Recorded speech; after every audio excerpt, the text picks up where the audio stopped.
We now come to the fifth aspect of God's plan for marriage. God's plan for marriage is for a couple to make a new family unit. Number 5, God's plan for marriage is for a couple to make a new family unit. Genesis chapter 2 verse 24. For this reason, a man will leave his father and mother and be united to his wife, and they will become one flesh. After God made a woman for Adam, he said that a man will leave his father and mother and be united to his wife. This means that in marriage, a couple is starting a new family unit. In marriage, a couple is starting a new family unit. This does not mean that they are no longer their parents' children, but it does mean that the priorities of a man and a woman have changed. Their priority must now be their marriage. This is very important because one of the top reasons for divorce today is in-laws. The wife battles between submitting to her parents' expectations and that of her husband. And it's the same for the husband. Every time the couple fights, the husband's mom or the wife's father has something to say. Married couples must be very careful of this. If you are married, you need to be very careful of this. And if you are planning to marry, you need to be very careful of this. You are called to honor your parents and even care for them in old age. But you must honor your spouse first. Read 1 Timothy chapter 5, verses 4 and 8. 1 Timothy chapter 5, verses 4 and 8. You are called and you are to honor your parents. You are to care for them even in old age. But you must honor your husband as a wife. You must honor your wife as a husband first. The fact that a man is called to leave his father's house also implies that he must be able to support himself and his new wife financially. It implies independence. Young couples who are still dependent upon their parents financially many times invite unnecessary tension in their marriage. The parents' financial support typically comes with a certain amount of control or expectations that can be harmful to their marriage. Couples who are ready to get married should consider whether they are financially prepared to get married.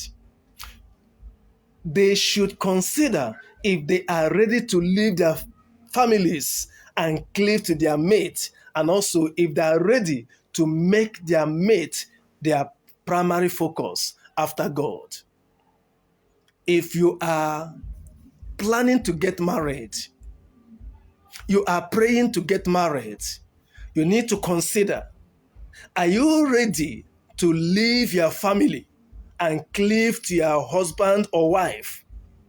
Are you ready to make your spouse your primary focus after God? You need to get this question answered, and I pray that God will help you. Now we come to the end of our first lesson, Foundation 1, which is God's plans for marriage. In conclusion, it's important to remember the reasons God created marriage, because if we forget them, the marriage relationship is destined for abuse.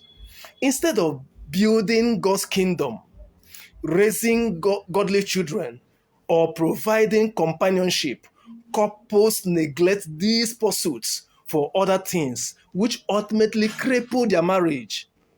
Let us always remember God's plans for the marriage union is that we can honor them, so that we can honor them and fulfill God's purposes. I repeat, we need to remember God's plans for for the marriage union so that we can honor these plans of God and then fulfill God's purposes. Number one, God's plan for marriage is to reflect His image. God's plan for marriage is to reflect His image. Number two, God's plan for marriage is to raise godly children. God's plan for marriage is to raise godly children. Number three, God's plan for marriage is to establish and build His kingdom. God's plan for marriage is to establish and build His kingdom. And number four, God's plan for marriage is companionship.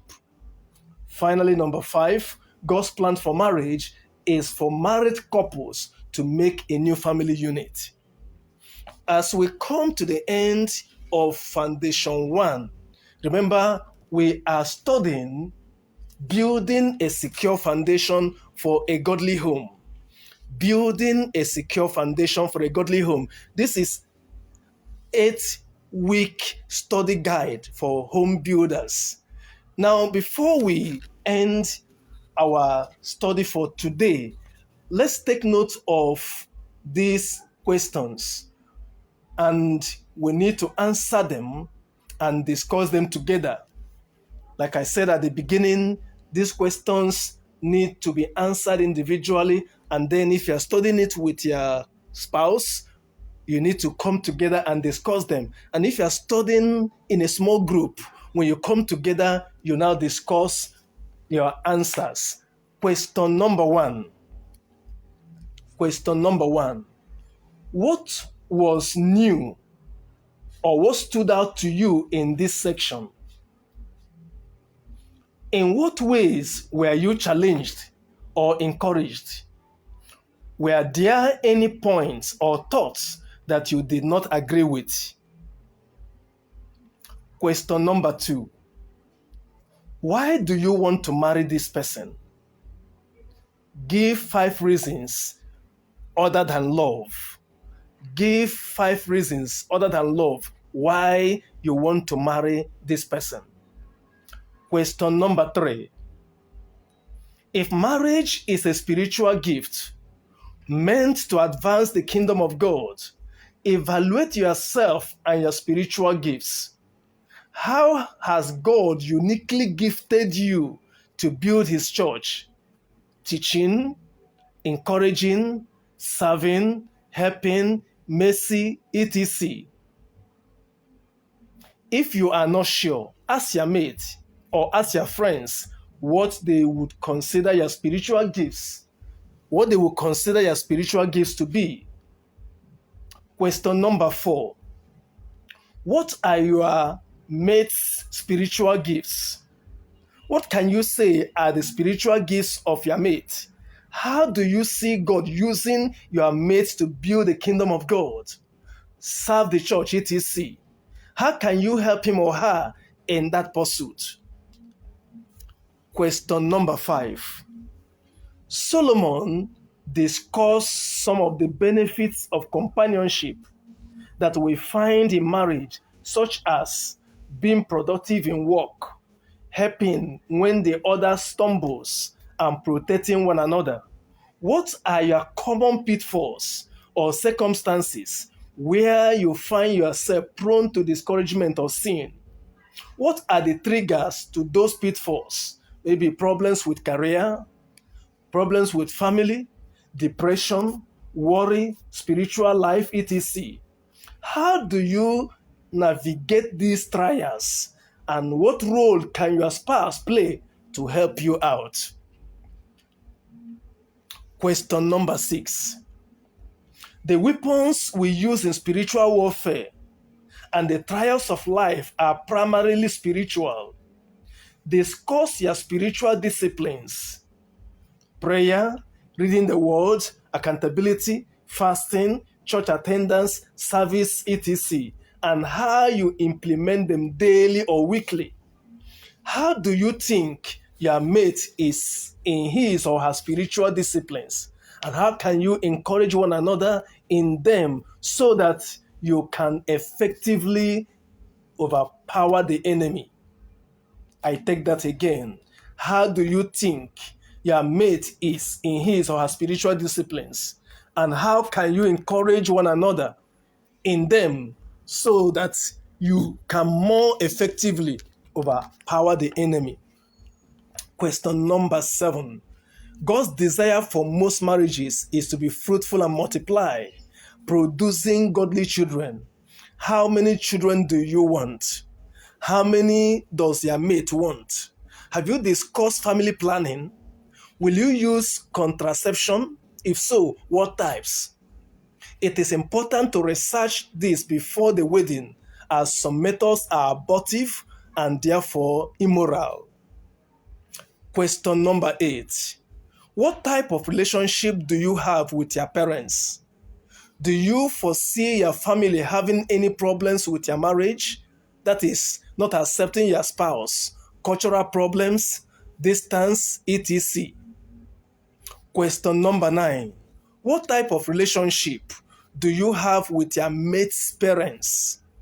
In what ways do you think you could better minister to or get to know your mate's parents in order to honor them? Let me take that question again. What type of relationship do you have with your mate's parents?